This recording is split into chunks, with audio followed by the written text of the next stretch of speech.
అమ్మా ఉన్నారా? బాబు ఆ గేట్ వెనకాల ఉన్న చెత్త డబ్బా తీసుకోవా. అయ్యయ్యో మీరా బాబా, నన్ను క్షమించండి.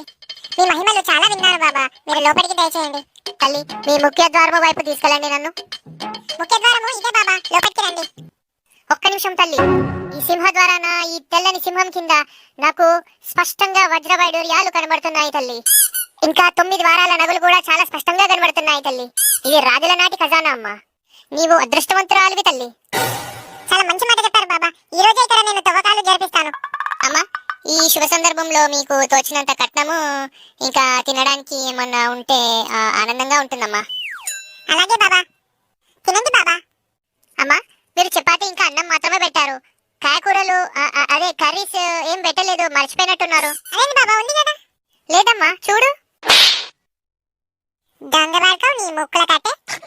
నీకు ఈ చపాతీ కింద ఉన్న కూరనే కనబడతలేదు, అక్కడెక్కడ ఉన్న లంక బిందెలు ఖజానాలు నీకు అన్ని కనబడుతున్నారా దొంగగా? 9 వారాలు కదా, ఇంకా 2 వారాలు మీ పిల్లం తయారు చేసిందారా? ఏం ఎడుస్తున్నావు? ఇంకా తిను తిను, డబ్బులు తిని ఎవరెవరు ఎంత తీసుకున్నావో మొత్తం అంతా ఇచ్చేసాయి, లేకపోతే బొక్కలు ఇరుగుతాయి బిడ్డ. నష్టం పెట్టి నీకున్నారా ఈ దొంగ బాబాలంతా? ఈ స్టూపిడ్ ఫెలో.